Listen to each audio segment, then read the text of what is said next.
Tarantino couldn't have done a better job of making someone look messed up. Fucking great watch. Once you're under, you are no longer in control. Mother Nature, great white tooth snapped in his eye socket. He's alive at this time. This is the one that I've waited my life for. Hey guys, we're proud to be supporting our mates at Movember to raise awareness for men's mental health, suicide prevention, testicular cancer and prostate cancer. So, to support the Hairy Month, we'll be featuring some chats on the podcast that delve deeply into people's personal experiences with their own mental health in sporting performance and in life. This week, it's Shanan Worrall, a big wave surfer from down south, Western Australia. He surfed the world's biggest barrel in 2017, some one-on-one encounters with great whites and everything in between. It's a great chat. I loved it. I'm sure you will too. If you're not subscribed to us as a podcast on YouTube, find us at BackChat Studios or follow us on Instagram, BackChat_. This podcast in particular contains conversations around mental health and suicide. So if you or anyone you know needs support, please phone Lifeline on 13 11 14. For more ways to support a mate who might be struggling, visit movember.com/spot the signs. Lots of love and care from the team at BackChat. As always, enjoy it. BackChat powered by Fleet Network.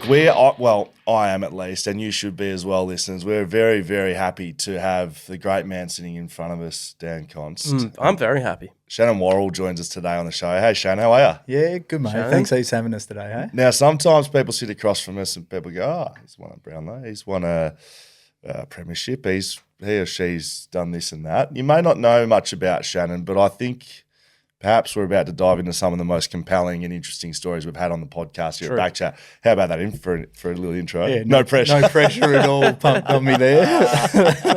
But look, mate, I've been wanting to chat to you for a long time. We've been connected across families and spent a little bit of time together, but looking forward to getting into this one with you. Look, we start the podcast every time with the same question, and I'm going to tell you we're starting it the same way as well. We know, or at least I know, you're a big wave surfer. You surf big waves. You go fishing. You go diving.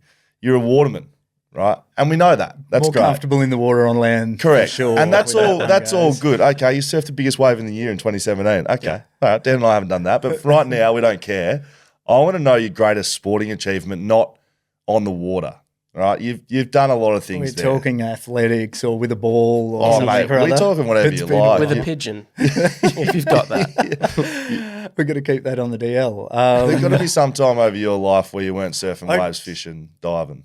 If I had to pick it, I was it's been that long since I've been in school, but you know when you're at school you have the athletics carnivals and the Yes. rest of it. So I was faction captain Nice. of gold. Very good. Down in Gold Esperance. Yeah, as of well. gold. 3 colours. There was red, gold, blue and yellow. I think Wow. it was. Yellow is gold. Yeah. Green. Green was the other one. But yeah, I remember, 50-metre sprint, giving it a red hot nudge. But you know when there's always one person that pips you, you got this Do nemesis. you remember his name? Yeah, Brent Byrne. Brett Byrne. Just in case you're out there, Brent. It's like, probably 30 years later and I'm still... Did you beat him or he got you? No, always number 2, mate. Always number 2 off the rank for about 2 or 3 years. Just nail me, Brent Byrne. So I could never take out Champion Boy. So number 2, I reckon, So he was on the 50-metre sprint he was was- probably the one. Gold faction captain, second in the 50-metre sprint Brent to Byrne. Brent Byrne. You motherfucker, Brent. My guy was James Tchaikovsky. You got one of those guys? Always. But then what I discovered was just don't be fast in the heats, and then you go into the race not against the guy that always beats you, and Yeah, then but you then- win the other one. Yeah, but that's not the final. You're now in the Divi 2 No, final. because in school they used to do like 2 set. Anyways, James Tchaikovsky. Stephen Wishart was mine. And Stephen Good told one me, too, yeah. Stephen Wishart taught me how to win Yep. because I would be that shattered. Like it's turned me into the competitive person I am. I would come home from school sports and we did little athletics together and we competed at state. He would just beat me in everything. But there was the day where I beat Stephen Wishart. You got him. Oh, yeah. And he told you how to do it. No. Did you say that?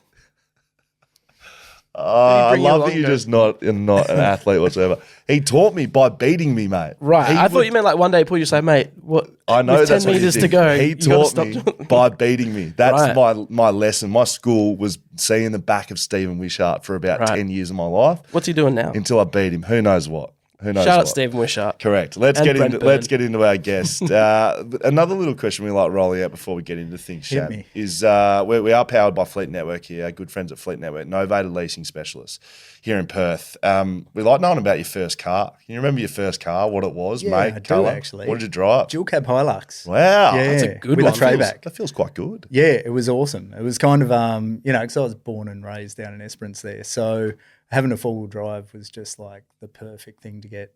So I remember, the dual cab Hilux. Did you have to have it? Like, did you have to have a four-wheel drive? When Yeah, to it's a do part and anything parcel? fun. To do anything fun. Like you can drive on all the beaches down there, we were fishing, surfing and diving all over the place. So you had to have one. You couldn't have a two-wheelie. What colour was it? White. And then I got these sick little pints put down the side too. Yeah, Did Got it nice. sprayed. How yeah. much did that cost? Would have been a fair bit back. I got it given to me by my old man after working for about a year for him. It was kind of, old school Esperance, work for a year. Yeah, I'll give you a car, mate. There you go.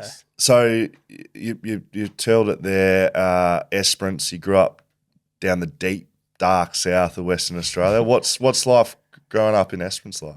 Yeah, there ain't too many folks down there back then.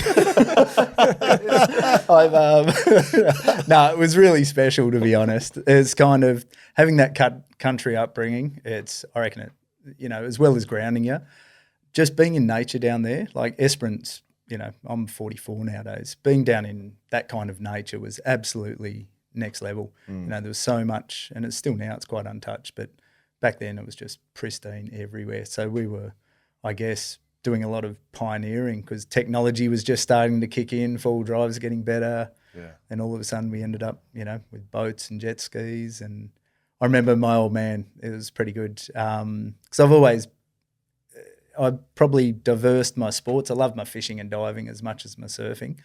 And my old man, he was just a surfer. And so I remember at 16, I'd saved up a fair bit of coin, left school at 15 and, straight into the workforce and then saved a bit of money up. At 16, I bought a 21-foot boat with twin 85s. Holy shit. And I just remember the old man reversing me down at the ramp, it was 16 because I didn't have a license to tow it. And he's going, just don't go too far. So I'm with my mate, hammers down on this thing. And, there's 186 islands or something or other down there. And we were just, the adventure began kind of from there. Sounds it was amazing. Nuts. It was so fortunate to have that kind of upbringing. It was pretty nuts. So you're a sibling. Like, were your brothers and sisters? Was it just sort of mum and dad go like that sort of thing? Like, don't stuff up. We're worried about you, but also you're on your own a bit, and we trust you. Probably just a bit of ignorance of how far we were going to push it on their behalf, I reckon. Probably just taking the boat out for a spin. Next minute, you're down in Antarctica, touching the waters. Because he wasn't a boating man, I don't think he had a real concept of what could be done with those things. So it was trial by fire. But Wild West too. We're in West Australia 30 years ago, and everyone seemed to be a bit harder.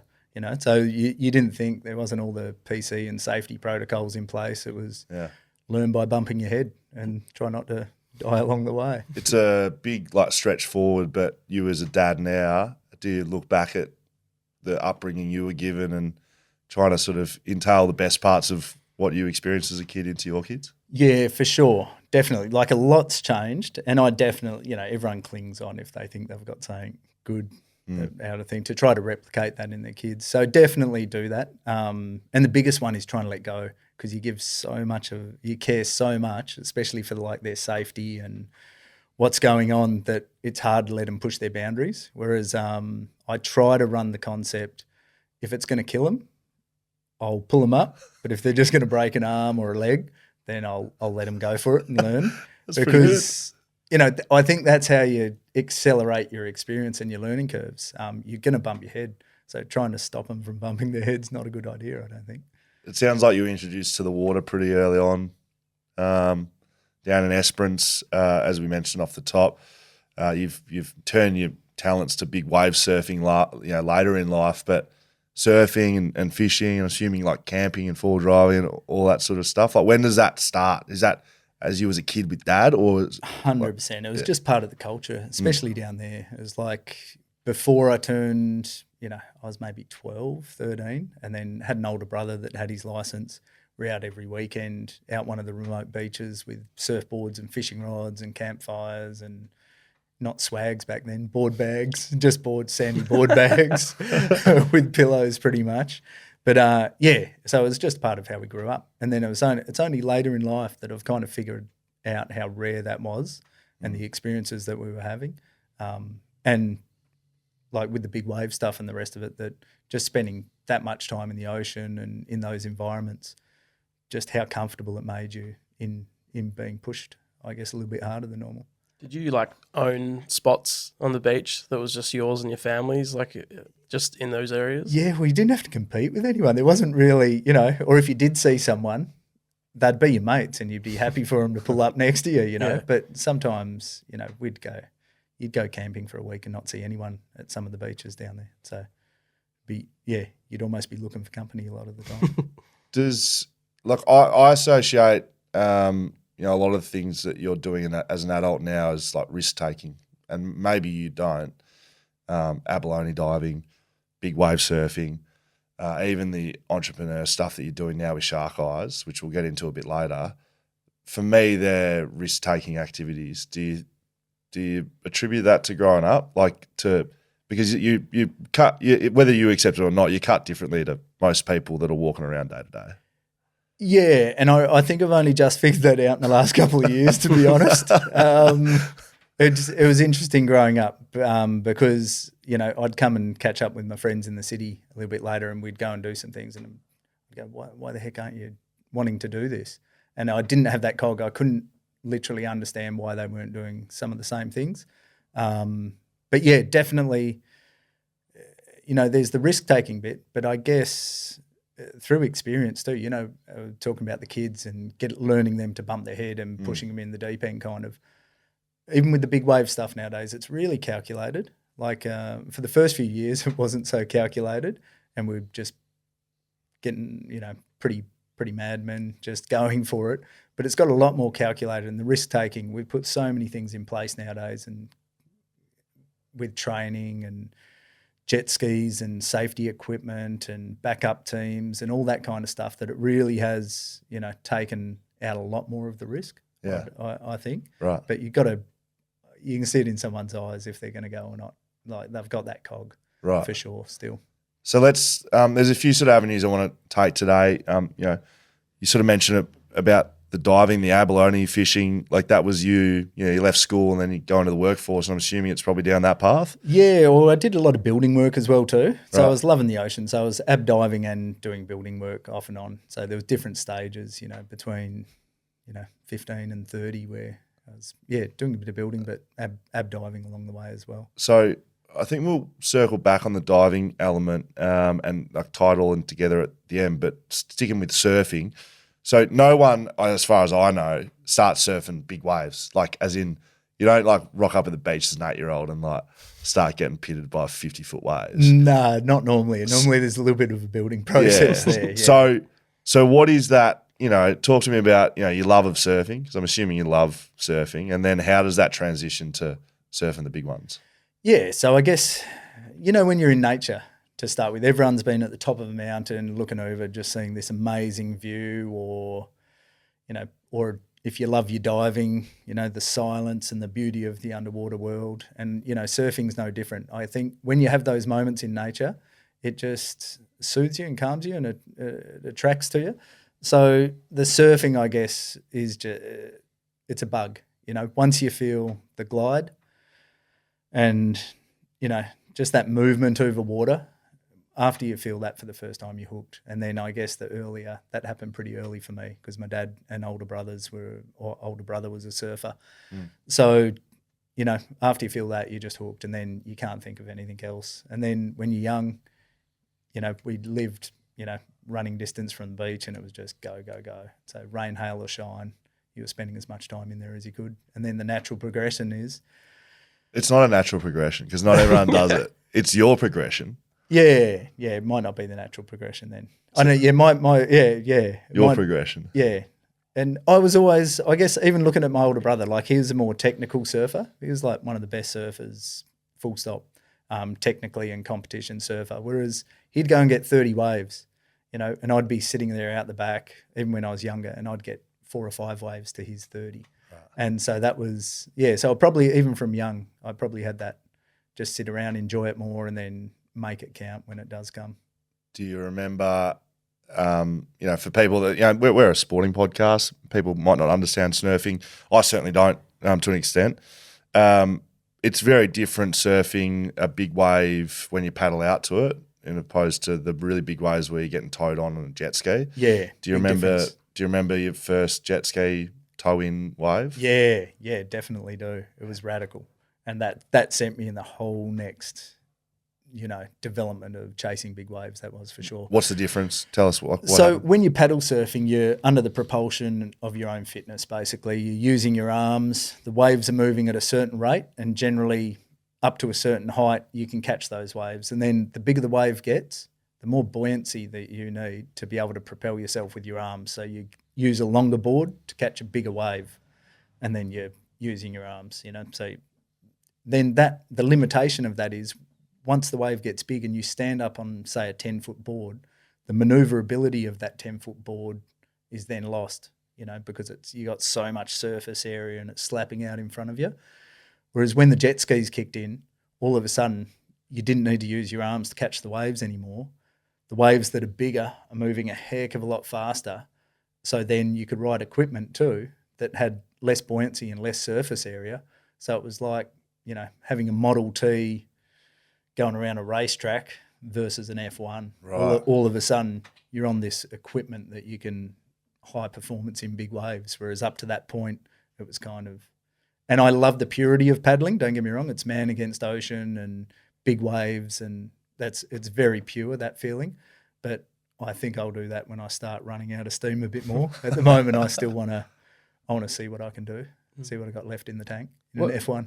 What sort of level does it become a big wave that you need the jet ski for? Is that at the moment that you need a jet ski that it's considered like a big wave surf as opposed to just a big wave? It'd be depending on who you ask. Like the purists are still trying to push, boards and push their power, but the conditions sometimes, so you could have a 30 or 40 foot wave, but the conditions are just not really there to paddle. So for instance, the wind will be blowing up the wave, coming against you, getting under 10 foot of board, and it just blows you off the back.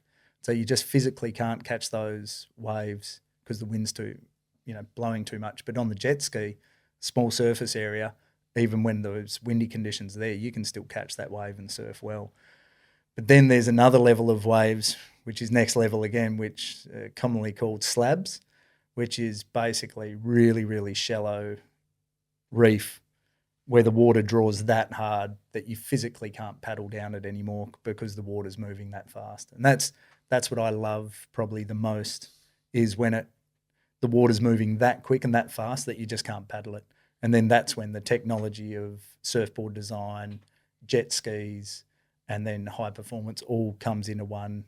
And then it's a different sport altogether in that slab environment. What's that very first wave like you get towed on to, though? Is it a completely different experience? Like big time. And are you going like, what the fuck's going on here? Big time, because you're putting yourself in situations and there's speeds and you're on equipment that when you haven't experienced it, it's literally like driving around an F1 versus a flaming little V-dub van, it's crazy. So to actually learn how to control that, maneuver it, drive it, and then the capabilities of what that can do, you can put yourself in some radical positions. So you're scared? Different days, different feelings, I think.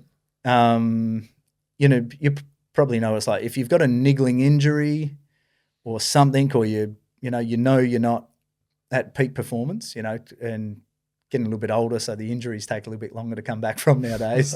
But when you got something niggling at you and you're not on point, there's definitely a little bit of fear in there. So can that be mental? Like you're talking about injuries, but can you not be mentally right? 100% it's mental game. Yeah. Like you see guys, have you heard of a guy called Ross Clark Jones? He's a big wave surfer. Yep. Like, he's not the fittest guy in the universe nowadays. He's just got a lot of experience under the belt, but his mind game is just, he doesn't care. He's just radical. So he'll go and surf massive waves still. And the mental game when you're underwater, this is so applicable for guys. I think might have talked in the past, like, because we do a lot of training on our mental game and positive mental anchors and how to actually calm yourself under pressure. And if you don't do that in the big wave game, the outcome is you're going to die pretty much. And the time period of you bringing the revs in your body back down, you're just chewing oxygen just flat out. And that's all mental. So at that stage, it's not physical at all. It's 100% mental. When you're underwater getting absolutely smashed, it's totally in your head whether or not you're going to survive or not. So the payoff is the feeling, the adrenaline, I don't know what, I haven't experienced it, but the hitting a wave and nailing it. But what you're talking about now is the risk, which is falling off. How long are you under? What's some story? Like, is there a story that you can tell about being held under and why it's mental and not physical? Yeah, so it's a combination. Obviously, you got to be fit, and the fitter you are, the less oxygen you're burning, and your recovery times in between performances. So I really try to get technical with how I break it down now with that kind of thing. But some of the wipeouts. There was one that was filmed on a drone down on the south coast that was 46 seconds, which was a wipeout that was and falling off on a big wave. And that might not sound like a long time, but when you've been under exertion for, a minute or two prior to catching the wave, you're up on a jet ski and you're bouncing around, using all your big muscles, your arms and your hammies and the rest of it. And then sometimes when you hit the water, it feels like concrete when you're doing 50 or 60 Ks an hour. So sometimes that'll, you'll expel all your air as well. Yeah, you're not as getting well as getting beat up. You're not doing breathing, lessons or excursion experiments while you're on the wave. You're just surfing, and then you're off, right? Yeah, and you don't get that prep work, and then you feel like Flamin' Andre the Giant's gone and grabbed you, and he's trying to rip limbs off. So at that moment, so there's a physical bit prior to it, and we can preload with oxygen, and we have breathing techniques for recovery, for quicker recovery and all those kind of things. And I implement all of those things before I'll go into a performance. But then once you're under, you are no longer in control. Mother Nature is going to let you know when it's ready to let you go. So that's when it becomes instantly the mind game, 100% mind game. And if you panic and you stress, you chew through your oxygen so much faster that your ability to hold your breath will be shortened dramatically. So when you hit, even though everything has turned to absolute crap around you, that's when you've got to be the strongest ever and be in control. That specific 46, what are you thinking? Can you remember? Yeah, for sure. I have a routine that I go into. So pretty much when if I hit the water and sometimes when it's going to be really bad or it's going to be a little bit bad. Right. And when it's going to be really bad, I think everyone redlines, like in that first, instant, oh shit, I've just gone and put myself somewhere really bad. So then straight away I have to acknowledge that I'm redlining and then bring it back into, okay, you've got this. And then there's a series of things that I do. And I start with body scanning and just trying to relax. Quite often it's really violent. So first up, I'll get my nose, try to equalise, because quite often your eardrums are trying to get blown out because the pressure of the waves. Pardon me. And then after equalising, it subsided just a little bit where you're not getting arms and legs ripped off. Quite often you can be 10 or 15 metres deep. So that pressure, if you've equalised, your ears haven't blown, then it's like, okay, there could be another wave coming through. I could be there for a long time. So I try to go to sleep, as crazy as that sounds. I body scan and I'll go through all of my big muscles. I'll start by wriggling my jaw, and then that kind of signals that I need to relax. And then I'll go through my muscles, my arms and my legs, and I'll just go through each one to let it relax. And then I look in the back of the eyelids, and then you just try to go to sleep. Like, you just tucked into a ball or something, closing your eyes, and you're just waiting for it to end? Initially, I'll hold one arm in if I can get to an arm, because sometimes you can't get to an arm. So if you're in one of those spots, I'll try to hold it in and go for your nose so you can equalise, so your eardrums don't blow, because that leads to a whole nother set of problems. And then as soon as I can let go, then it's into body scan mode and go to sleep. And then how do you wake up? Hopefully when you hit the surface. And then and then at that stage, and then this is the crazy thing that I can't believe some of you guys aren't onto these when you're running and all the rest of it. There's a recovery breathing technique. Basically, at the end of a wipeout, all your legs are just absolutely buried. You can't move your arms or legs because all the lactic acid's just built up that much. And there's a barrier between having enough oxygen and blacking out, and that can be 10 seconds. So you could come up to the surface, get a breath in, but then still pass out 10 seconds later. This is why you'd see the free diving guys that are hitting the world records. They go down 100 metres, come back up, and then you'll see them. And they've got to give the okay sign, and then they get the world record. But to give that okay sign, it has to be a certain period of time that they've got to stay conscious for. And they use a technique called hook breathing, which is like they just get one breath in, but they hold that pressure, and that pressure in the lungs makes that gas exchange happen really quick, the CO2 and O2. So that gas exchange is just happening really quick. Yes. Whereas we've developed a technique that it's a bit quicker than that, and there's a certain ratio where you're punching in that oxygen, because the intervals between performance we have, if you could imagine there's a wipeout and you're potentially getting another one, sometimes you might only get 5 or 10 seconds. So it's so important for us to maximise and punch in that O2 into us so we can survive. And we've done that so efficiently nowadays. But yeah, it's crazy. It's crazy that the sports guys aren't onto it yet. Well, as you're talking about breathing, you can get a drink of water in. It just makes me think. So 2018, Jeremy McGovern injured in the prelim, massive internal bleeding. So they sort of described like a car accident, big knee in the ribs and in the organs, and the blood was between his skin and the muscle, and they couldn't get it out no matter what they did. Yeah, we had a guy at the footy club, Steve Gravina, who now runs his own clinic. We may get him on the podcast at one stage. He's right into sort of everything that's not just the norm. He likes discovering and looking how he can do things better. Yeah. And at the time, he'd been really getting and looking into the Wim Hof breathing methods. Yep. And I know for a fact that Jezza talks about the Wim Hof breathing. Stevie basically for that week had him doing Wim Hof sessions, and I know that's not the same as what you're talking about, but the breathing element and the oxygen and what it can do to your body. Gov talks about that as something that got him up ability to play from like both a physical point of view, the oxygen element, but also the mental strength. Massively. So we, once again, like I say, I used to go in, guns blazing everywhere, but there's so much of a protocol that I use when I go into big wave surfing nowadays. And the breathing is like, breathing a mind game. Like I said, it's what keeps you alive. So that's the risk and the held under, and you were plucked out. Clearly, you're sitting with us right now. There's a jet ski come pick you up. Yeah, luckily I've had a couple of times where just really good guys who you hang out with and who you have on your team make all the difference of whether you get home or not. Did you watch that back? You said it was captured on a drone. Yeah, that wasn't. What's it like watching? That wasn't a bad one for me mentally. That was just I had a number related to that 46 seconds. That was. I've had worse ones where it's like, you're busted and unconscious almost, right. Where guys have helped you get out of the water. Without them, you're dead? Yeah. Yep, probably.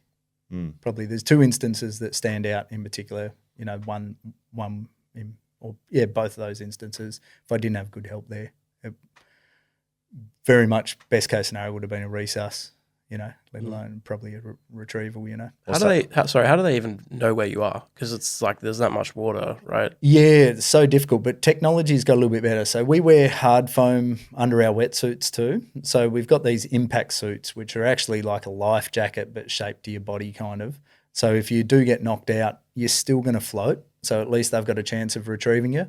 And then in the last handful of years too, we use other equipment, which is an inflation vest, where, your CO2 canisters they put on the bike. So it's basically a life jacket that goes over top with CO2 canisters, and then you've got the eject button where you can blow that up as well too and come to the surface. Wow. So if you're conscious, you're generally floating, even if you're in trouble. I know the thing that jumps to my mind, and I told you before this that we'd just be going in all sorts of directions. But Yeah. So you're speaking about those incidents. I know you've had other instances where your life is at risk, and it's like literally life and death, not bullshit you see on movies. Like you're talking about instances in your life where you may have died, Yeah. and it's quite likely should have or could have. Yeah. What's that like to talk about? Have you always been able to talk about that? No, definitely not. Like 5-6 years ago, wouldn't have been a chance in heck I would have ever have been in front of a camera or talking to guys openly about any of my experiences. It's wild west, brought up in Esperance, farm country boy. So definitely a couple of experiences in my life are definitely have opened me up, I guess, to be able to communicate about stuff, and then the benefits of it personally have been awesome. But then probably realisation too that I know no one's a guru, but seen a fair bit nowadays. So if there's on the off chance I can, help someone surf a bit better or, get through, a few mental health issues or whatever when you've seen a bit and bits and pieces like that, that's probably made me be happy to talk about things, and losing the ego. I don't really care too much about what does or doesn't happen nowadays. So hopefully it's just more so if I can maybe help along the way, then that's opened me up. You hear that a lot from people. I think it's like talking and sharing helps people from a mental side. I've heard you speak, and I know you well enough that you've had some like trauma in your life, and you're talking about it wasn't always easy to talk about. Are you comfortable speaking about any of those traumatic things that cause those? What are you going to do to me here, Will? I thought we were coming in to talk about a surf boat. We've got some chains coming to strap you up. You might have to crack one of those shelter beers. The reason I asked because, and I don't have moments like you, but I've had moments in my life where I look as traumatic. Like it doesn't have to be getting held down by a big wave. And people who listen to this won't have surfed big waves. It's almost certain. There's not many people in the world that do it. Won't be abalone divers. They won't be you. But people have had traumatic events in their life. So I don't know if you have any that spring to mind that have been big moments in your life that. Yeah, for sure. There's definitely those big moments I think shape you. And as crazy as it is, I believe they're good for you nowadays, because when you're under the pump, that's when you learn the most about yourself, and you're forced to either crumble or make change to rise above. Yeah, so and like I said, so wherever you want to go, I'm happy to deep dive if you. It's all right. We do have a full fridge of shelters. Yeah, I was going to say might be a bit early, but there's bottles of might have whiskey to crack as well. one after for sure. Well, so there's a couple of things. What are you chasing in particular? No, you tell me. Like I don't want to guide you, and I think you'll know the moments that have really affected you. Deeply. Yeah, well, I guess, if you're looking for life-changing moments, I had an older brother, and everyone who's had an older brother understands, I guess, when you're a younger brother, as long as he's a good guy, you kind of idolise your older brother as you're growing up, And my older brother, he was an amazing surfer, amazing, lovable character, and just, one of the most well-loved guys, So I was, so definitely, if I'm one of the most life-changing moments was probably I was 18 years old, and he took his life. He was 25, and my experience was that was a little bit different to everyone else in the families and around us too, because I found him as well. So that is probably, I don't know if that one's deep enough for you, mate, just to get right into it. Absolutely. But yeah, so that, when you're talking about pivotal moments and life changing, when you're 18 years old, you're just starting to find your feet in life. That one was definitely pretty hard hitting and shaped a lot of my years for sure. And you look back now and how you handled that was what it was at the time. I handled it absolutely terribly. You can imagine. And this is why, when you asked a little bit earlier about,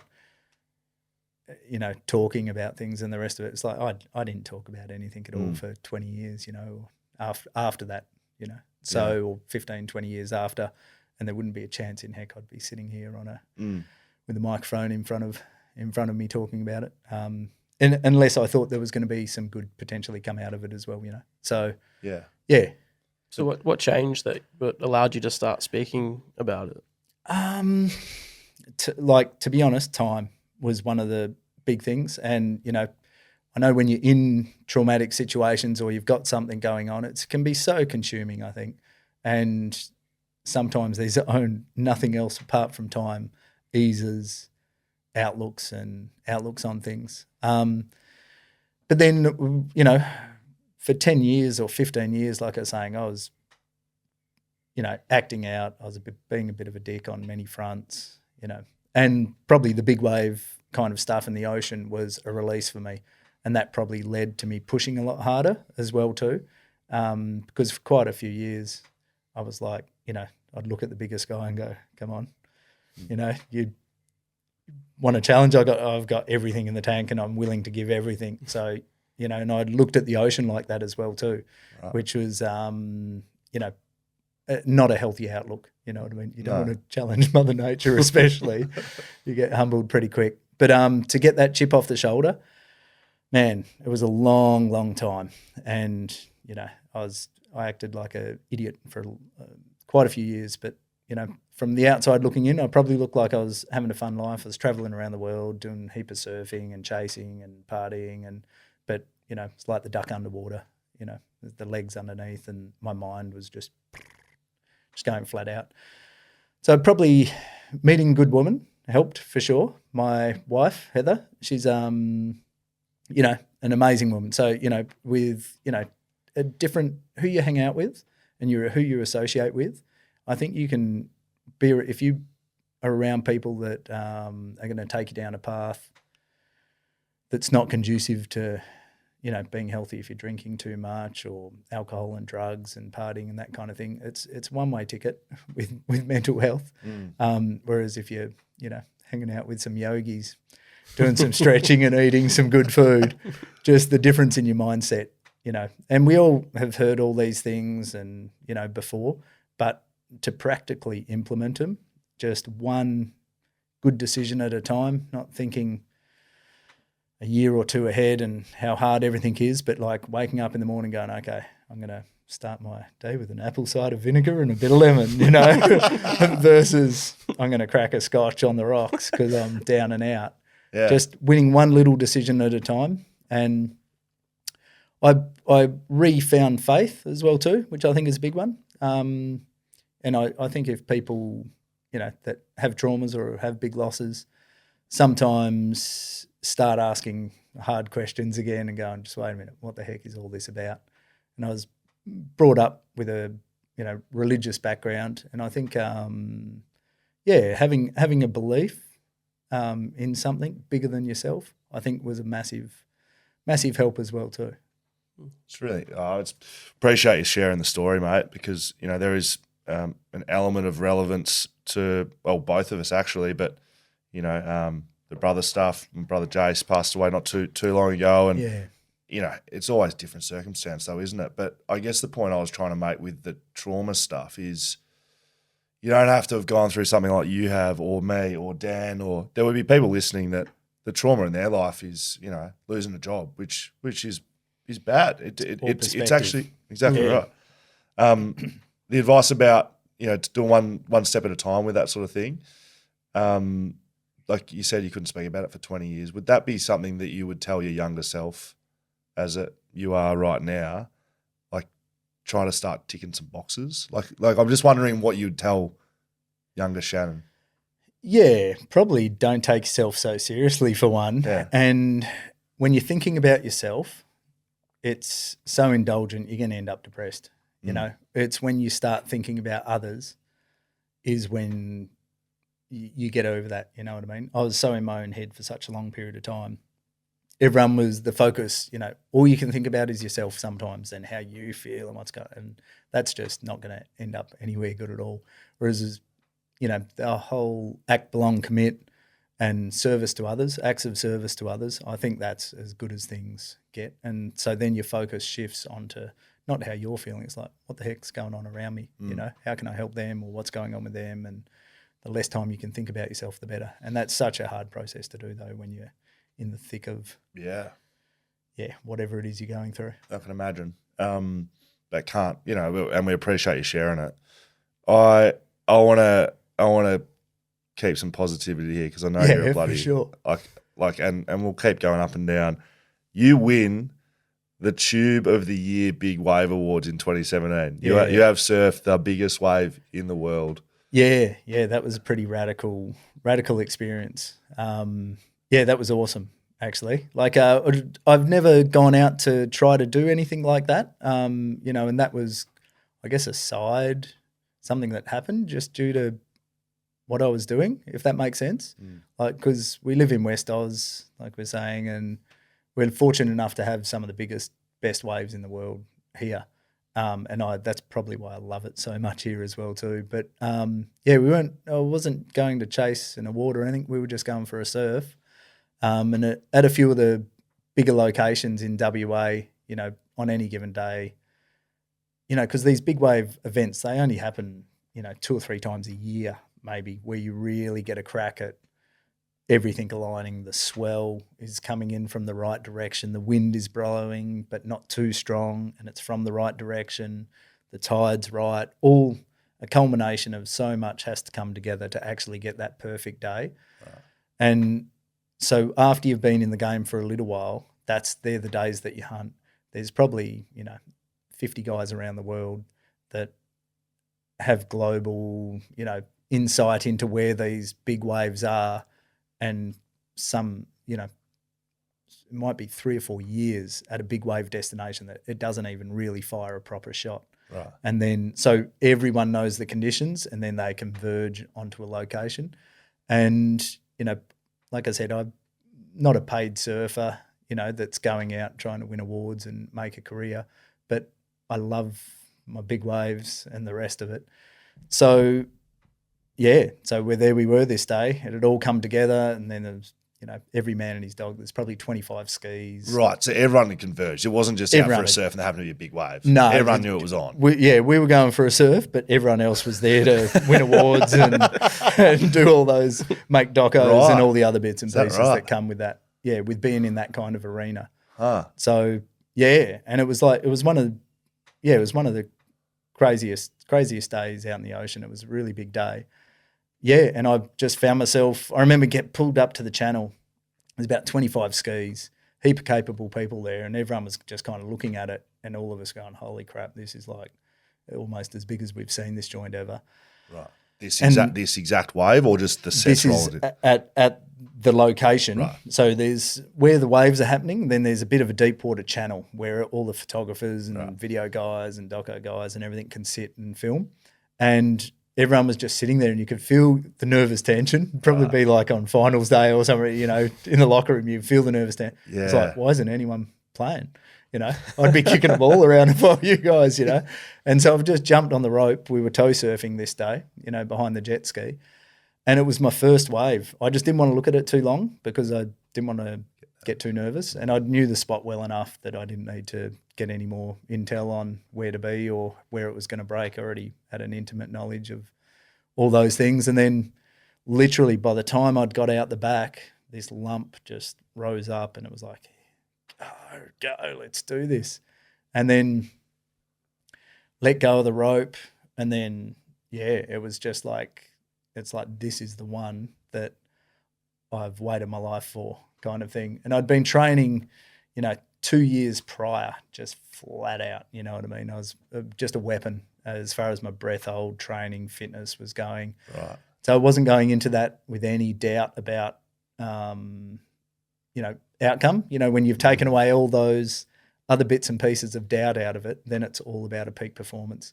So to be able to actually not be worried about the outcome and excited about what's happening, and then that was one of those days. And so then all of a sudden this wave came and I ended up in a situation where a few photos were taken and wham bam, over in the States holding up some trophies. It was a radical ride.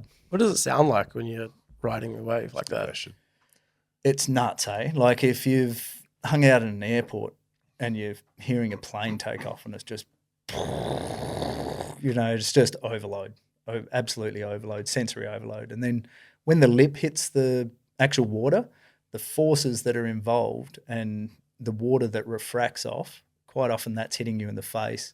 And it feels like there's, darts getting thrown at your face because it's hitting you so hard. And then I reckon there's something too that happens, and this might sound a little bit cuckoo. I'm not full hippie mode, but when the water's moving, like I love those waves, those slabs where you can be in the wave where it's tubing, so you're actually in all that water. And when the water's moving that hard and that fast, when you're in there, there's just something that's just different. We're made of, a heap of water, and that feeling is just, it's really, really hard to explain. And you've seen the Billabong slogan, only a surfer knows the feeling. It is kind of one of those things you wish you could teleport that feeling Bottle and experience into everyone so they got to have a taste of it. It's radical. So do you know when you're on the wave that it's a good wave? I know you would have told this story a bit, but if you can think back, do you know when you're on the wave it's the biggest wave you've ever ridden? Or have you ridden bigger that hasn't been captured? Yeah, couple of questions. Ridden bigger waves, for sure. Yeah, for many years we didn't chase, like I said, I haven't travelled with a photo team or video team. We're not trying to make docos and the rest of it. That was literally by chance that we ended up winning that award. Nowadays, because of Shark Eyes, and we have in the industry now, we travel with photographers sometimes, so quite a few more moments are captured. Yeah. But before that, there's some crazy moments that have never been captured at all. But that one in particular, that was a big one. Don't get me wrong. Like it was a proper one. How big was it? Like, it's hard to gauge. Like it's, if you're looking at it just vertically up, it was probably 4 stories high or something. Mm-hmm. But the problem, well, not the problem, depends on what you like. There can be a stand-up wave that has a little bit of water in it that just crumbles down. That's 4 stories, and it's it doesn't have that much volume in it. But when you start throwing that water, when you start throwing Olympic swimming pools out into the air and you're trying to go through the middle of it, it becomes a bit more hazardous. Probably. It's like a heavy wave. It's so heavy, man. Yeah. What are the so there would have been a bunch of photographers and stuff there. Was there a lot of chatter around on the boats and stuff? Yeah. After you came out of it? What's the reaction? Yeah. Yeah, well, everyone's got this heightened state of, holy crap. And I remember after that, like I was kind of concussed and half out of it. I didn't make that wave. I got absolutely lit up. Is that right? Yeah. So just towards the end of it, this thing just imploded on me and I got lit up. Oh, so it was, did not know that. No, it was, it's photo competition. Right. Not best. Welcome to commercial surfing. It's not like you got a score at the end of it. Right. Right. Yeah. Fuck, so you were... So it was, wow. Yeah. So what happened on that when you got hit? Yeah, so I've ended up out in the channel just kind of, and I was really glad. The guy who was helping me train a fair bit at the time, he was there coaching us in the channel, and I just kind of was concussed and half out of it, and I was like, get me back out, get me back on the field kind of one. And he's actually pulled me aside and he's gone, you're not right, mate. You got to give this 15, 20 minutes before we think about that. Right. And then it was only about 5 minutes, and she was my girlfriend at the time. She wasn't my wife. Was out there watching this too. I thought I'd go and take her out for a date and show her what what we did. So she's seeing me spewing up on the jet ski, kind of not being able to hold myself up, just going like, what the heck's this guy doing, And Good first date. yeah, it was pretty radical. But yeah, and then it was just kind of regroup. And then I remember going across, and one of the photographer's mates, because I was in the channel then regrouping, I was like, hey, mate, how are you? And he's, yeah, good. He's like, I was like, oh, you getting a few shots? He goes, man, you should see this thing that somebody surfed this morning. It was radical because it was an hour later or something. And I didn't really think much of it because I'm just going for a surf. And then he showed us a little bit later on in that day, and it was like, holy crap, that thing was big and round. Yeah. Is he had a photo of you? Yeah, it was that one that I got lit up on. Right, and, he didn't realise that it was you. No, he didn't realise it was me. So, yeah. What's the relationship like with you and the guy riding the jet ski? I guess there has to be some element of like ultimate trust, right? Yeah, it's full dance, eh? It's full dance. Like you can go with people that you're not familiar with, but ice skating, when they have it together and when they don't, you could get two of the best ice skaters in the world. So separately, they could be a great surfer and a great tow driver, a jet ski driver. But if you haven't danced together prior, it can still be clumsy. So it really is an intimate relationship. And then going with the guys that you trust. Like, I mean, we kind of have 2-day courses where we teach people, safety pickups, unconscious pickups, 2-man pickups on the jet ski, and just really get efficient at doing that. And then nowadays, back in Esperance, I was driving jet skis out in the middle of the ocean with one other guy. And I think we're lucky to have got back, to be honest. Nowadays, I'm like, let's always go with 2 skis.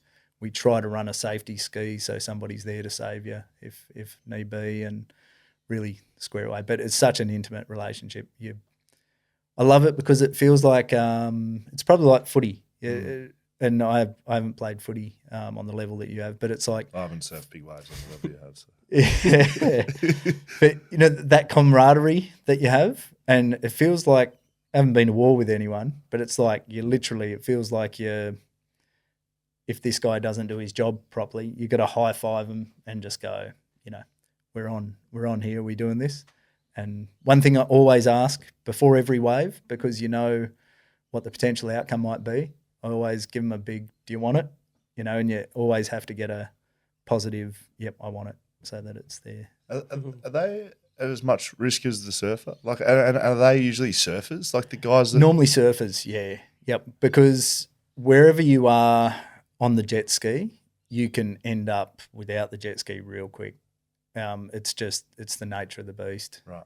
It's like you could lose the jet ski. So you want to be as competent in the water as you are on the jet ski, because that can just happen like that quick that you end up in shits filled with low. What's the worst one you've had there?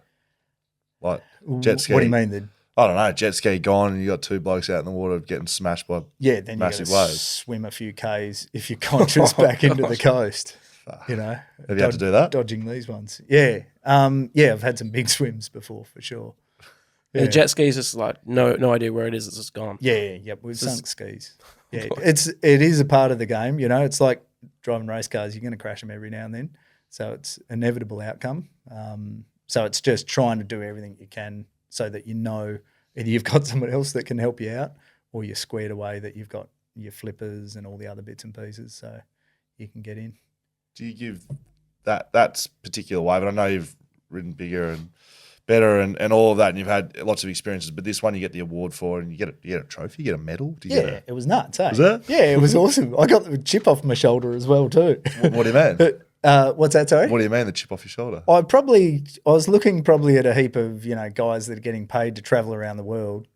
And, when you're a bit younger, you got the fire in you and you're going, just wait a minute, I'll towel you guys up any day of the week, And so there was a little bit of a mental chip. And I've never wanted to be a part of that commercial surfing world because I just don't enjoy it. Don't enjoy the how it rolls, basically. But to be able to be a part of it and then go, screw you, I don't want to be a part of it, it was a pretty good. It was like, okay, I've done there now.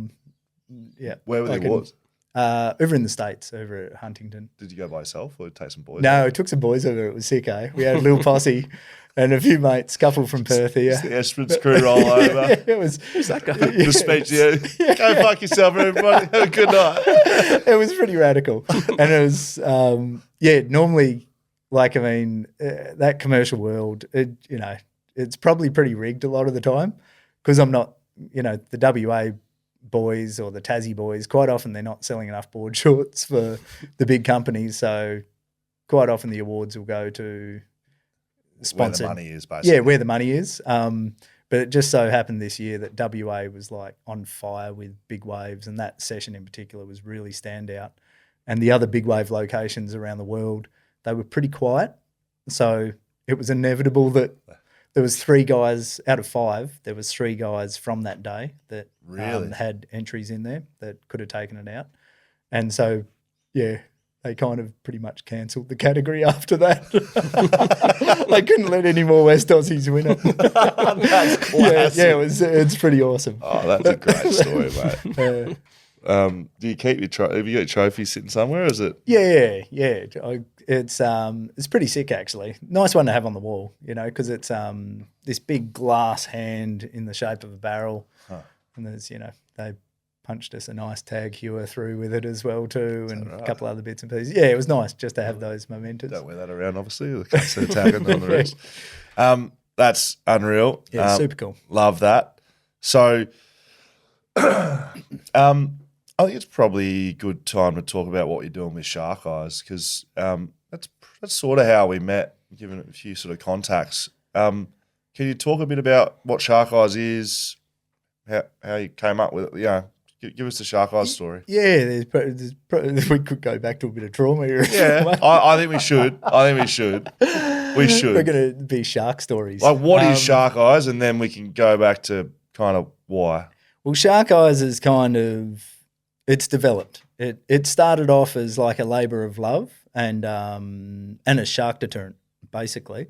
And then, we're probably 6 or 7 years down the track. Now we're, making wetsuits. We're a company that makes wetsuits, train people how to hold their breath, breathing performance, that kind of thing.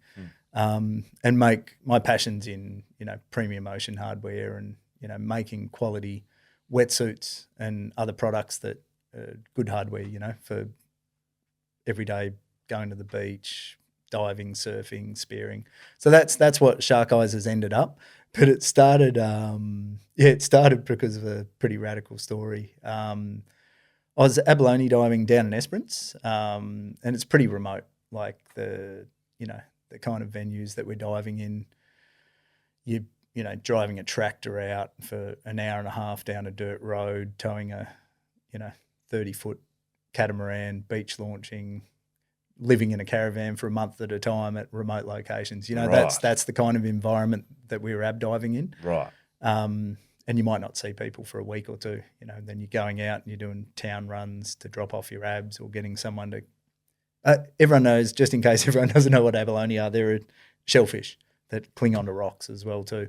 So and then you only get them like in certain places, right? Like, yeah. They're not everywhere. No, they're not everywhere. Like Metro, you can only do it once a year or something, like for Yeah. a day or something. Yeah, I used to dive up here a little bit. I did probably 2 or 3 seasons up here diving all the, Mindari through to Trig commercially. But like we're not talking about here like the abalone for day home. where we got the people in tracksuit pants out on the rocks getting fished off by the surf lifesavers, are we? No, it's been a little bit different back a little bit more wild west down in Esperance way. Yeah, so it's that, the remote locations, big logistics, caravans, camping out. You're camping and you going out to sea 20, 30 Ks sometimes and jumping in the middle of the Southern Ocean, dodging bites and knocking off little snails off rocks off the bottom of the seafloor. Bites being Sharks. Yeah. Sorry, I know you like calling them bites. Also, ab divers call them bodies. Yeah, thank you, Dan. Yeah. So it was kind of, when you're ab diving, you have a boat, then you have compressed air, and there's a reel with a hose that goes down, and then there's a diver attached, that's getting his air punched down through the hose.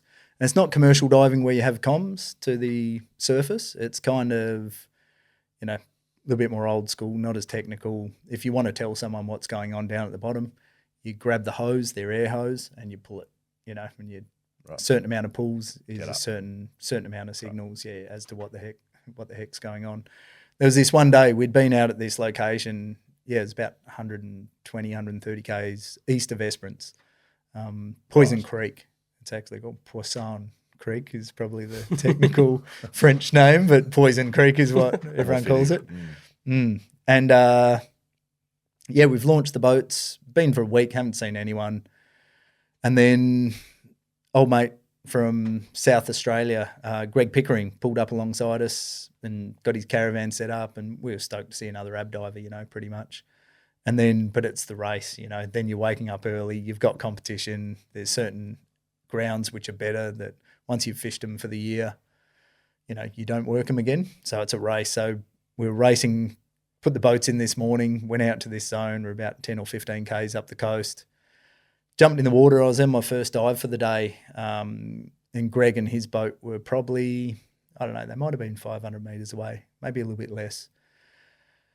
And then I'm underneath and I've got these emergency pulls on my hose, and then instantly I'm going, okay, well, you know, either my air supply is going to get cut off, so I need to do an emergency ascent, or there's something there that is, you know, you need to get out of the water for. Right. And so you ascend really quickly, and as you're ascending, I like to spin so you can surfboard, sorry. So you can see what's going on, you know, just in case something's going to hit you. And then as I was coming up, I've heard like this low noise, and water noise travels really far underwater, so you can hear boat motors. And I was like, Greg's boat is real close. And so I've got up on the deck, and as soon as I've hit the deck, Roo has gone, Greg's been hit. And I was like, oh, holy shit, how bad is it? Was it, because you're hoping it's a bronzy. At that stage, you're just going, oh, I hope it's a bronze whaler shark. Sorry, smaller. They still get big, but it's not a white. Like as soon as you've had dealings with whites, it's just a different kettle of fish. They're a different animal. And so I was like, is it a bronzy? And he goes, I don't know. I didn't see him. And I've looked up, and Greg's boat's probably about, I'd say, half a K in front of us, hammers down, heading back to where we launched the boats. And then we've just started going for it as well. I've jumped on the sat phone, made a call to guy at the processor place, and I've just gone, hey, Greg's been hit. Get a chopper. You know, all the questions get asked. How bad is it? I don't know. I haven't assessed it yet. Blah, blah, blah. Let you know when we know. Just get a chopper, you know. Got a call halfway back. We're 15, 20 minutes, you know, back to where we'd launched the boats. And it's like, hey, you're not getting a chopper. They don't exist. They're in the movies, mate. Fuck off. This is up to you guys. Right. It's Esperance. I was like, you know. I'm dumb as well, because I was assuming it was a chopper. Yeah, so did I up until just then. Then it's like, just wait a minute. Okay, this changes the game a little bit. So then we got back to where the boats pulled in, and Callum was on the boat, and you could just see his face. He's 18 or 19, and he was just white, you know. And it was like, oh, here we go. And I've jumped on, pulled up alongside his boat, and I've jumped in, walked onto the front of the boat, and there's Greg, and, you know, there's just blood everywhere through the boat. He's, you know, and straight away it was like, oh, shit, it's a white, you know. It's not a bronzy that he's been hit by. Right. And he was down on the bottom of the ocean, and this thing came front on, and it had engulfed him up to his waist. It was radical. The fact that his flamen was in one piece at the time was just radical. But, and the only reason he was in one piece is because we wear these lead vests. It's almost like a vest that you pull over, and it disperses the weight, so you can spend a long time in the water. Anyone who's done some diving or free diving, normally you have a weight belt that just goes around your belly, but when you spend extended periods of time, that really hurts your back. So we have these things, and it's a lead vest that covers all your torso. Then on the back, we have a bailout bottle, like a spare air bottle sometimes. So this thing had come down, grabbed him, but he wasn't in two pieces because of that equipment that we have on, or most ab divers have on. But as you can imagine, somehow he's got himself out of it, but their teeth, I don't know if you've touched white's teeth before, but they're like razor blades. They're triangles, and you just touch them and they're razor blades. So on the way out, he just got obliterated everywhere. I don't know how graphic here, but he's kind of, as the thing was chomping, it split him from his chin all the way through his nose, up through his eye. So his face was kind of open, splayed. Yeah, and then he had kind of a flip top head as well. Looks like like an Indian had kind of taken to him kind of thing. And Callum had got him together as best he could. He'd got some gaffer tape and a shirt, gave him his haircut back, put his flip-top head back on a little bit, and kind of, so it's pretty radical. He had like a great white tooth snapped, and it was embedded in his eye socket. So he had this tooth like snapped in his thing, and we were there, and we just, the visuals were pretty radical. And then it was like, holy shit, there's no chopper. We are 120 Ks in the middle of nowhere, an hour down a four-wheel drive track. We've got to deal with this now and try to keep him alive. And yeah, I have it hard. Like he's alive at this time. He's alive. We ended up keeping him alive. So this is actually a really good story. Well, he's still alive. He's still alive. Yeah. It's because you've been laughing, and I've been like, I don't know if this is a coping mechanism or not. Yeah, it is definitely a coping mechanism. He's fucking alive. Yeah, we managed to keep him alive, the three of us. It was pretty awesome. So, keep going. So no chopper. Arnie Schwarzenegger's not coming in. Get me to the chopper. Get to the chopper. I was like, you're not in Hollywood now, mate. I could laugh now. That's good. Sorry, I probably should have said that earlier in the piece. Yeah, I've never heard you tell this story, so that's why I'm like, yeah. And so then we're on the beach, and we got two boats, and we got three guys, and pulling a boat out of the water with two guys is hard enough, let alone two boats, and So then we've got his boat, we've put it on a car, and we've actually got the boats out of the water quickly. It's quite often we decompress on oxygen when we come out of the boat to lower our surface times. So Greg, he's conscious at this time, and our rev meters are all just out of control. He's managed to kind of groan oxygen, which I didn't think of straight away either. And so we've got a reg, and we've regulator, it's what you breathe on, and I've put it in a place where his mouth kind of was, and then he's started breathing on that, which was really good. So then he had O2 going into him at least. And then we've made the decision that we shouldn't lift him up, because it looked like if we were going to lift him up, he was kind of going to fall. Like he had some massive wounds on his back and, across his neck and all the rest of it. So our camp was probably 1.5 km up the road. So we've driven 1.5 km up the road. And I know a lot more medically now after that experience than I did before. And I was like, he's going to die, So we've got to make him as comfortable as we can, but we've got to give it a crack on the way out. So we stopped in at the camp, made the decision to stop and get some pillows and sleeping bags out of the caravans, just to pad him up for the trip, because it's an hour full drive track getting towed down on a boat, Right. And so I spent the next 1.5 hours pushing my knees or pushing my hands, the legs against the side of the boat, kind of holding a couple of wounds and that together, a bit of pressure on, and we managed to get him out pretty much, stem the bleeding. Docs told us afterwards they were mere flesh wounds. No arteries were cut. There wasn't any gushing blood, but there was enough going on that had half a head. Yeah, I think it was probably visually a lot worse than what it was technically, medically. But that didn't help me much at the time, because I didn't have enough information as far as I had enough, but I didn't think he was going to survive. It was radical. Because I was wondering when you tell that story, like, how the fuck do you know the shark come and munched him?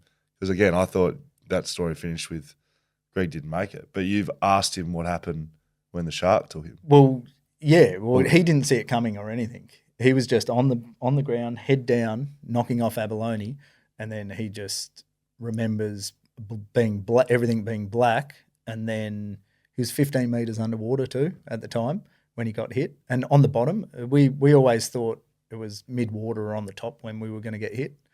But it was on the bottom, you know. And then all of a sudden we were just going, oh, this sucks. We thought the danger zone was just there, you know.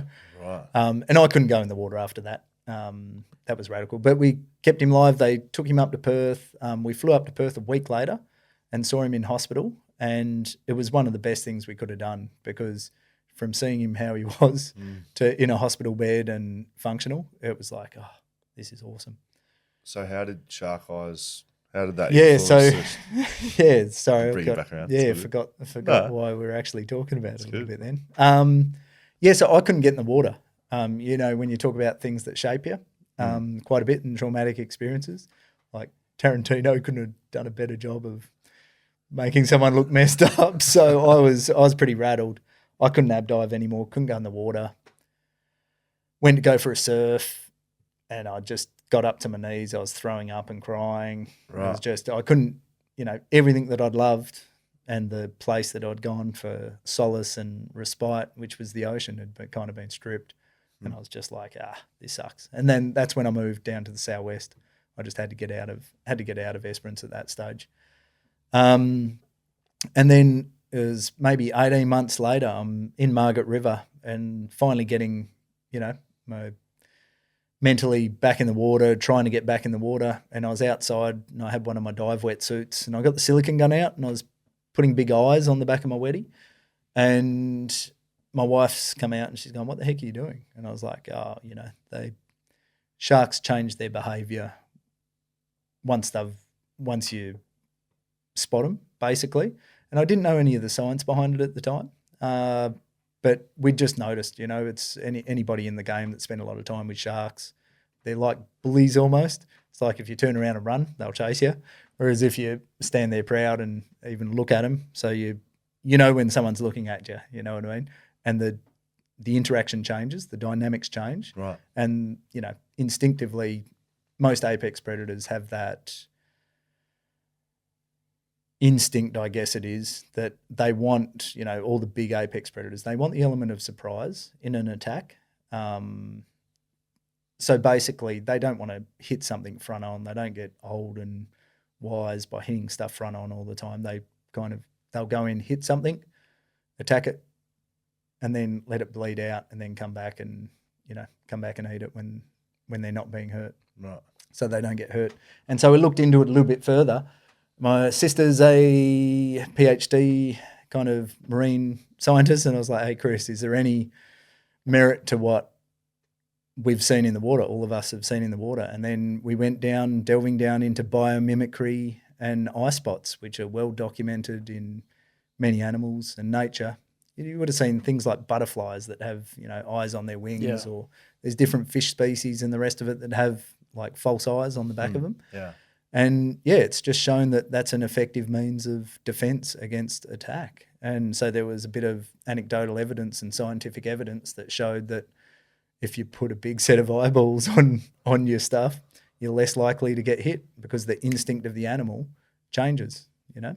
So that's how it started. Started from a shitty shark attack story, and then now Trying to get yourself back in the water. Trying to get myself back in the water and feel good. Yeah. And also I've lost a few friends to white shark attacks, which sounds pretty radical, but it's like I've lost like 3 close friends that have died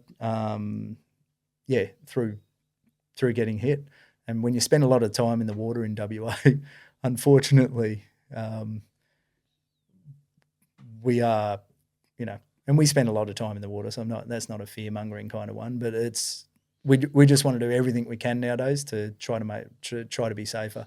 So that kind of made me go, okay, well, and man, it's been a tough road, because it's like you can imagine holding up a set of stickers with a set of eyeballs on it going, honest. I try to tell someone, just like slap this on, you're all good, mate. Trust me. Yeah. And, you know, and everyone seems to want to come up with this fail-safe, you know, method. And it is don't go in the water. But, you know, I just know, and there's enough anecdotal evidence there to show that it makes a difference, you know. So we just go, look, this is something that we've, you know, started off as Shark Eyes as a company started off doing that just because it was, we need to get this out there and get a few people safer. And then fortunately I'm so sick and tired of talking about sharks and eyes that it kind of has eventuated into a bit more of my passion now, which is, you know, the training, breathing, good quality wetsuits, you know, and good quality ocean hardware. And that's where the passion is. But I'm stoked with what we've achieved with the deterrent space as well to be able to get that out there now.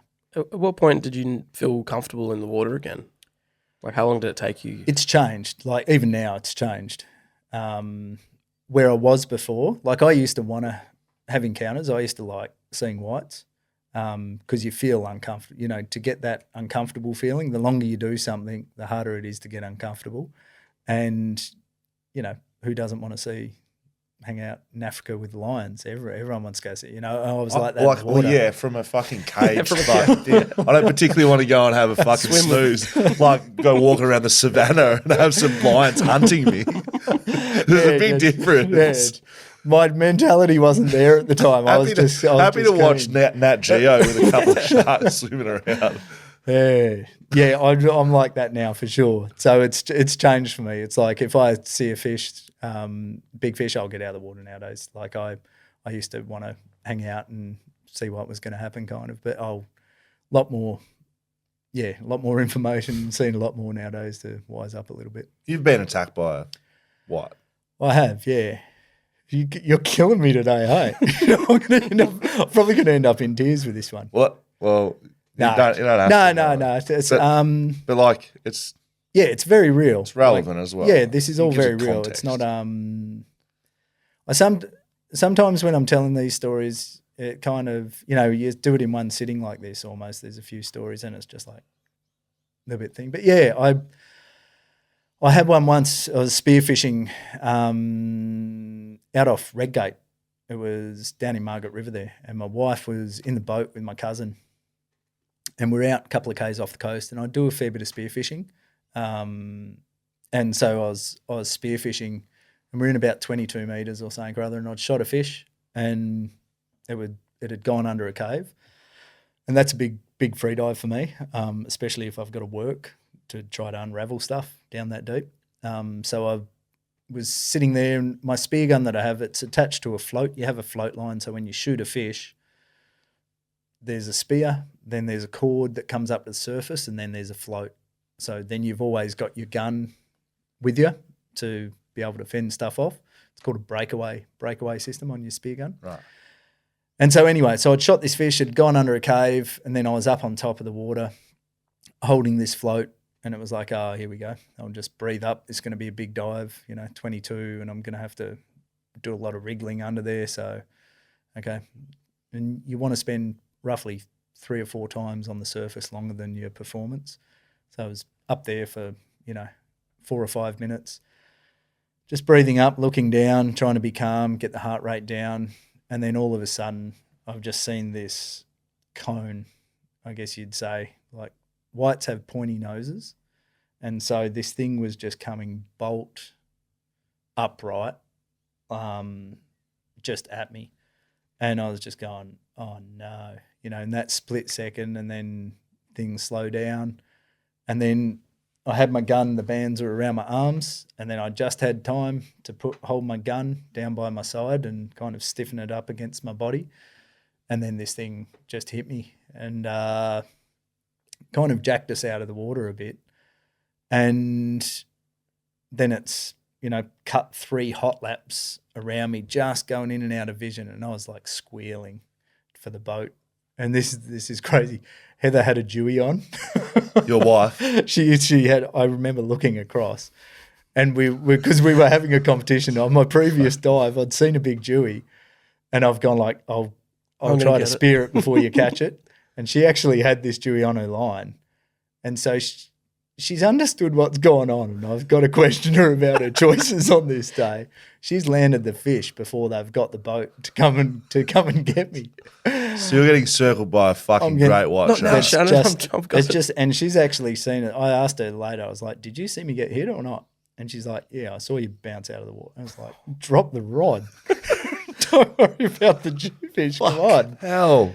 And yeah, but the crazy thing was, and I, you know, probably a little bit analytical and looking back at things and why they happened and thing.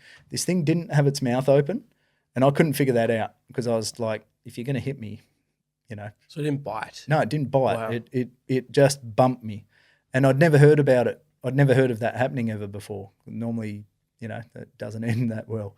And I rang up one of my ab diver mates who's South African, and he said it happens a heap over there, and they do it when they're territorial. So he goes, spear fishermen over there quite often get bumped, and his thought on why it wasn't open and it was just a bump was because he reckons it knew the fish was in distress that I'd shot, and he was just going, this is my fish, get the heck out of here. And that was the experience I had with that white. So I probably wasn't attacked. I reckon I was probably No, you were just bumped, you know. So you said it did hot lap. So it knocks you out of the water and then it starts swimming. It was like, is it circling? Yeah, it was just circling. And that was the most horrible feeling because it, you know, we're in 22 meters. So if you're in 2 or 3 meters, you've only got a, you know, diameter to look around. But when you're deeper, you've got all these angles. So you're trying to figure out where it's going to come from. And it was just going in and out of vision as it was going flat out. So you'd lose it for 10 or 15 seconds and then you go, no, it's the most horrible feeling. Just going, okay, is this thing going to come and hit me? It's going to sound like a dumb question. So during that happening, why aren't you just like getting into the boat? Boat was about 100 metres away. Right. With Heather catching a jewfish. Right. I thought it was just nearby. Shivers.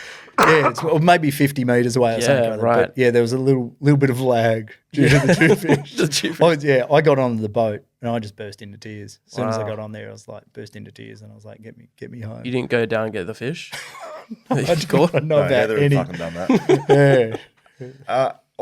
Mate, it's incredible you sharing it with us, mate. We really appreciate it. It makes me think, and I know, and I'm not going to keep peppering you, so don't worry. I know you got more.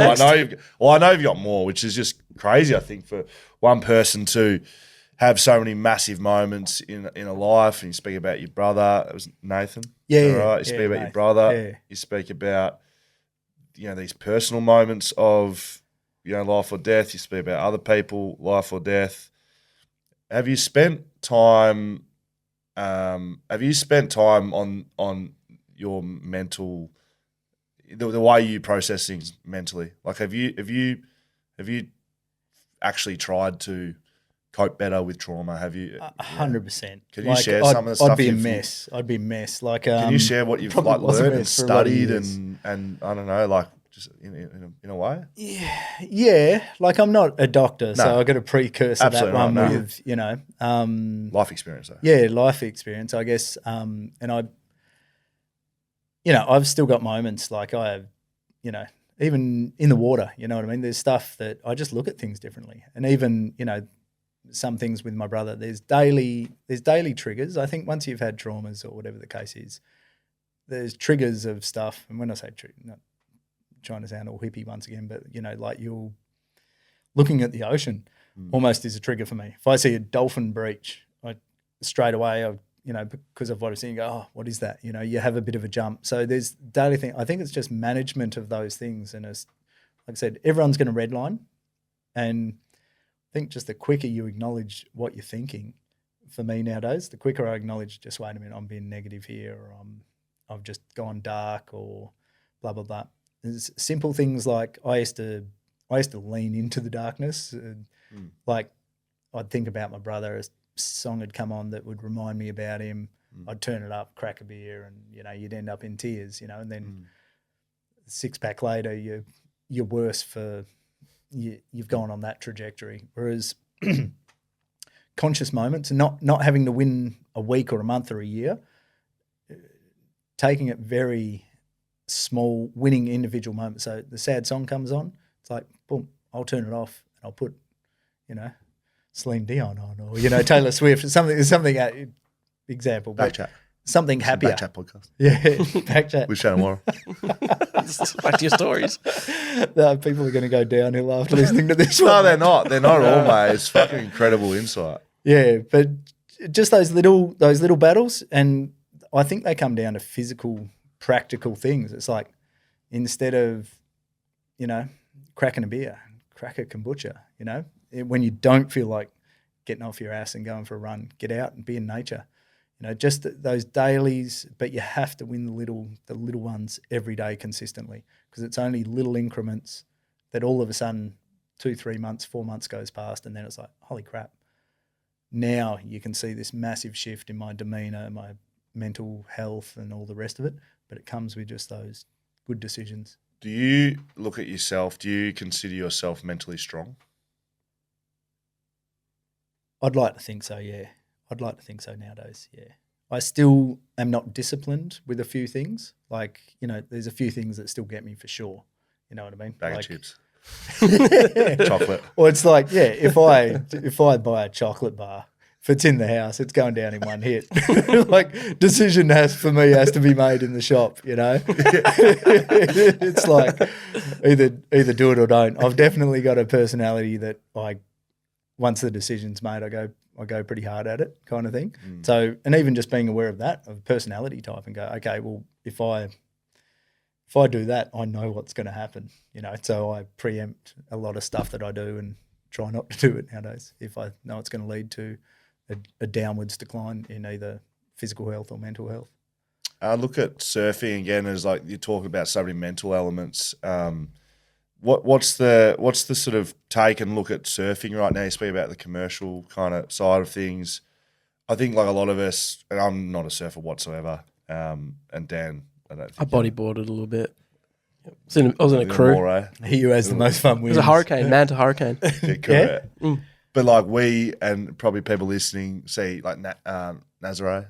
Yep. And it's just this mad big wave. Is that still real? Like, is there the realness, the love story that surfing was? Is that still exist? I think it does with individuals. I don't think it does under the banner of a corporation in any way, shape, or form. Like I said, the feeling of being in Mother Nature, there's, that's amazing. And everyone gets it through different things, but surfing's definitely an amazing platform. And that's why it's so addictive. Can get that down at Trig Beach 5 metres out, right? Like, yeah, they might. No, might you be might a little not. early in the morning if there's not everyone around. You would, Yes. But there's a difference between, some flagpoles set up, a podium, and then someone on the microphone calling out scores. That's not surfing to me. It is to a lot of people, and that's all they've known. I've just been fortunate enough to know surfing, and especially the big wave surfing nowadays. I was speaking to someone on the way up. 2 days ago, we had a really good session at a big wave outer reef down off Quarram up there. And, there's a handful of guys. I don't even care if I catch a wave nowadays, but being out in Mother Nature where the energy is that big and the swell's that big, you're high-fiving your guys, they're getting some good waves, you're getting some good waves. That's surfing to me. yes. And that feeling is just, it's what keeps me sane still for sure. I always like to finish with a smile on our faces. The mateship and the community of surfing. I reckon sometimes the people that don't look at it and see it wouldn't know that. Is that pretty much? Does that underwrite everything surfing is? The mates you have? For me, yeah, 100%. And the experiences shared in nature, like jumping in a four-wheel drive with, when you were young, with 2 tins of baked beans and sleeping in board bags and going camping. And, surfing's definitely a part of it. And, and there's those individual moments where you want to achieve something for yourself. But I think it's just those moments in nature with your friends and sharing waves. That's the essence of surfing, and that still does exist. Yeah, it's just not always under the commercialised banner. That's cool. Like the award 2017, big tube. You go get America with your trophy, but you still got your 6 mates coming along to have a laugh, right? Yeah, for sure. Wouldn't have known anyone else there otherwise. Shanan Worrall. Very good. Mate, I think you got anything else you want to, been pretty I fun. reckon you've. There's like, a pub around the corner, mate. Yeah, I was We've got going to a say fucking just a debrief. dark room in a corner where I can rock for a little while. Mate, might be don't the do one. that to me, mate. Thanks for having us very much. Oh, That was mate. amazing. What you're doing, I think your life story, and it's been a bit of it, heavier podcast, and we'll have a bit of an intro and an outro to speak about that. But I think your life experiences, which I've known externally, but been able to share them with people, and what you're doing as an entrepreneur with Shark Eyes, and seeing the way that you've grown off the back of trauma and life experience. I think a lot of people can take something out of that. I've done a bit of speaking in that space, and I think the thing I always try to bring it back to is like, okay, we know that everyone surfs big waves and dives or plays footy, plays in big moments, all that stuff. Like that's all great, and that's what people see. And people Googled you, they wouldn't find anything else probably out about you other than Shark Eyes and winning the big wave, right? Yeah. But that's everybody. That's actually everyone, and that's why it's so relevant to share stories like this, because everyone has shit like this, whatever it is. Absolutely everyone. And that's the thing. It's like when you're in those moments and, that is a takeaway. It's like if, it's all consuming sometimes, but there is a heck of a lot more after, and just little wins. And then life can be so different, like 1 year, 1 month, 1 week later with just that mindset. So yeah, hopefully, and like I said, that's probably a goal of sharing such intimate secrets, is that secret stories, that just, if somebody is in that place, that just starts with good company and just tell someone. That's the start. That might be the first little trigger, is just like, hey mate, I'm a little bit busted up right now. Give us a hug. Yeah. or what the heck's going on? I'm not happy, and that starts the conversation, which then leads to the next little one. But just everyone's doing it. I know you've been doing a bit of talking around Perth and maybe nationally, done some stuff with Russell Ward. Great, one of the best surfing photographers going around. Yeah, he's amazing. You still amazing doing some man. of that? Yeah, yep. So we've Brad's our manager. Yep, at ICMI. Yep, speakers. So we're still doing a little bit of that. So yeah, that's been same thing. One of the rewarding ones to get out and about a bit. Like I love the mine site stuff too. We did a mine site tour last year or the year before, just speaking to punters on mine sites, and I love that kind of setting as well. Whereas maybe only 20 or 30 crew, and you can sit around like this and have a chat, and it's really good, that mental health aspect of it. I love that, as well as performance. Love the performance side of things, but the mental health aspect, I'm a big fan of. It's powerful, mate. So if you've loved hearing what Shannon's had to say, and you're a surfer, sharkeyeesglobal.com is where you can get some of that gear. I know you got a new wetty range dropping. Yeah, it's sick in about 4 weeks' time. Which is pumped. So I reckon when this is coming out, it's just dropped. Really? And, that'd be epic. Yeah. So we got hoods, we got steamers, we got everything you need over there. We've got the stickers. We got heap of thermal rashies and other bits and pieces. So if you're in the water, whether you're going to the beach for a swim or you're, a hardcore diver or surfer, there's the best gear you can get your hands on, and that's what we're passionate about creating. Sharkeyeesglobal.com. And if you've enjoyed the chat with Shannon, he's on the bit of a he's on the speaking tour, but he does do some of this stuff externally. So if you're a business owner, you're somewhere around the place you think Shannon can get involved, I'd be very, very keen to have that happen. So you can either contact us and we can put you in touch with Shannon. You can get in contact with ICMI, which is the speaking bureau, or just get in touch with us here at BackChat and we'll put you in the right direction. Mate, have you had fun? It's been good. Well, you're not done yet. So that's part one. Here we go. Part two. No. So the way we finish off our episodes, social media. Yeah. Not social, social. You like that? Yeah, you like that? Not it particularly. took me a little while to figure it out. So we asked the people about questions they want to ask. So you've heard Dan and I fucking batter you with questions. We like to put it out to the people. So you're ready to get the people's questions? Yeah, hit me. Social media. JYS man images, I think. Something like that. Yeah. How do you stay afloat with balls that big? You might know this one, maybe. Yeah, no. A little bit awkward when you're getting to your feet. That's very good. That's brilliant. Who was that? That I think you'll know him. JYSMMAN. Jai's Man Images. No, I don't know. That's a In great the That's a good question, though. Yeah. Cheers. Jules sends in, how often do you see animals in a barrel? I once saw a school of salmon. Yeah, really radical. I've never seen an animal in a barrel ever. Always. No you know, dolphins, no seals. No, I've never seen one. That would be awesome to see a school of fish though. Julian What a Rosario. shit There you go. Life by Noxie. Have you ever? Oh, sorry, you go. No, that's all right. Have you ever shat yourself on those huge waves? No, I haven't, fortunately. What about I'll add in. What about like pulling in a wetsuit when you're out there for I that thought long? that was what you meant. Yeah, like you must have to. Yeah, there's been Do the that. occasional aqua go down when you're 20 k's out at Yeah, sea exactly. and you can't get There's back no to toilet. anywhere. Yeah, you got to pull the wetsuit down sometimes. It was a guy over in Tassie had a really bad wipeout a few years back, and he broke his leg and a few other bits and pieces, and he just lost his bowel control as well too. But and Least of his worries. yeah, they were out to sea like I think about 4 hours in a boat. That was Jeez. radical. That one. Yeah. 4 hours in a boat. Yeah. Guys are crazy. Butterfingers 33. Any special wave that you can remember that was just you by yourself? Yeah, definitely. Or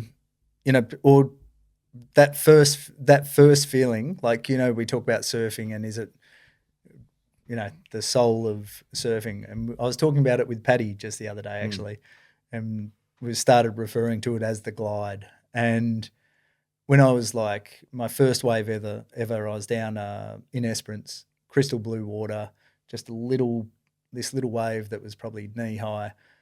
It was my first ever fiberglass surfboard. I've stood up, and that feeling the glide for the first time ever, where you have the whitewash and it's not quite the same, but once you get up onto the face of the wave, it's like ice skating on your surfboard, and then that glide, that one just stands out. Wow. I'll never forget that. That's great. The hurricane. What's your honest opinion of bodyboarders? He who has the most fun wins. That's what I love so much about the ocean. There's so many people that, they segregate because they think they're cool for doing something or the other thing, and it's just like, man, whoever has the most fun wins. And there's some bodyboarders that do some radical stuff. They can put themselves, like we need a jet ski sometimes because of the equipment. They can be on a smaller board, surf some of these waves and just drop out of the air. So there's some bodyboarders that are doing some radical stuff. Yeah, so I like them. It's a chance for you. I just don't like them in numbers. Great. Travel by yourself, bodyboarders. don't travel in 5s and 6s. That's the only thing Salty dog _ Doug. Any run-ins with locals who wanted to protect their spot? Or I'll additional that. Have you been the local? I was going to say that probably is me more so. Like it's funny, that one. Like I have a really strong belief that once a place is photographed or videoed, the dynamics of it are forever changed. And so I don't ever want to be a part of photographing or videoing somewhere for the first time. There's a lot of B-grade surfers that are looking for ego or shots or Instagram shots, and a new wave will get a lot of attention, like sometimes even globally.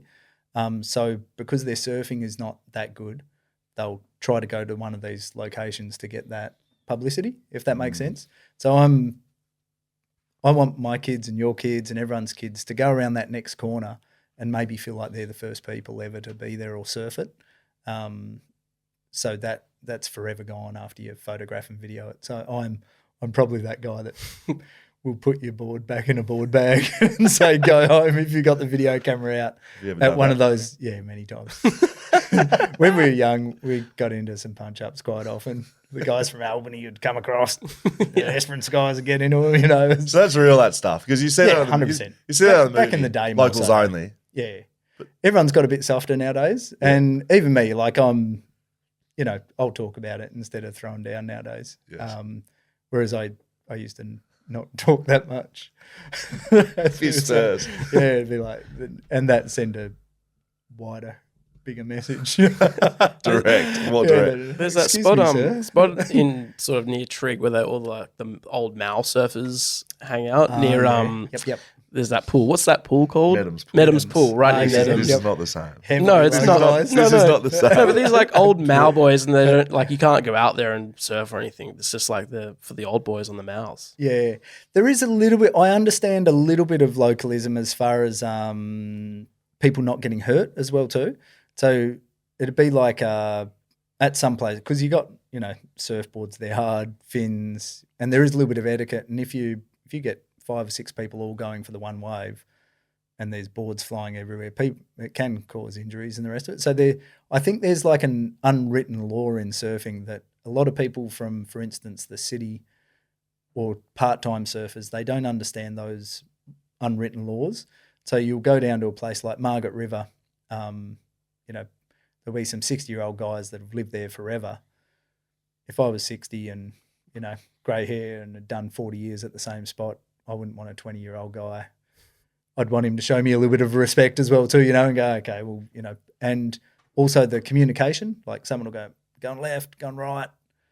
And so there's communication as to where people are going. And some people don't understand that kind of communication or some of the unwritten kind of laws, if that makes sense. And especially when it gets bigger, if you start throwing 3 or 4 people on one wave and it's 20 foot, you start getting in trouble real quick. It's dangerous, right? It's dangerous, yeah. So that's why a little bit of localism exists as well too. So people don't put themselves in situations that they shouldn't or are out of their league, like because anybody can get a jet ski, or a big surfboard now and go and put themselves in a situation that they are not trained to be in, basically. Yeah. So I'm a bit of a fan. Tappy 95. Got to finish with this one. How does Shanan Worrall like his eggs? Sincerely, the Eggman. I'm a poached man. Yeah. If I had to pick one till the day I died, I'd go poached. Yeah, good. It's been mixed responses with this one. Look, I'm scrambled. I'm scrambled. You get more eggs with scrambled. You get more eggs. Yeah. I feel like you get more eggs. You might not get more eggs, but I feel like you do. Fluffed up a bit. Poached, you get a couple of like how are yous? Yeah. Scrambled, you got a massive big plate of Have shit. you got chickens here? Do I have chickens? Yeah. What, at this house? Yeah. No. Why would I? We're city people. We don't have animals. Egg connoisseur. We live in the city, mate. I was like, this guy must have some chicken. We ask this question all our guests, so I feel like I am a fucking expert. We are done and dusted. That is Shanan Worrall, ladies and gentlemen. Mate, I can't thank you enough. It was like Thanks for having us. one of the most epic chats. Yeah, absolutely. Keen. So good. BackChat __ on socials. Shark Eyes. What's Shark Eyes socials? Hunt that for me. Do you know it? Yeah, Shark Eyes Global. There you go. Check that out as well. Backchatpodcast.com.au, backchatstudios.com.au. Get all the stuff there, all our YouTube episodes, all our merch, everything we got to do with BackChat. You check it out there, backchatstudios.com.au. A big thank you to our sponsors. You ready? Fleet Network, bringing you the podcast here on BackChat in 2023. Swimply, Whippersnapper Whisky, Margaret River Roasting Co., BlueBet, Shelter Brewing Co., Leadable Cameras, Mumba Digital. Am I missing any? We bloody love you. Thank you very much. Patrons, we love you too. I think we've covered enough today on the main chat. Patrons, you'll get it early. Understand that. You'll get it early. We usually give them a little extra, but I think you've given us more than enough today, mate. It's been bloody fun. Shanan Worrall, thank you very much. Thanks, mate. Thanks, guys. Cheers.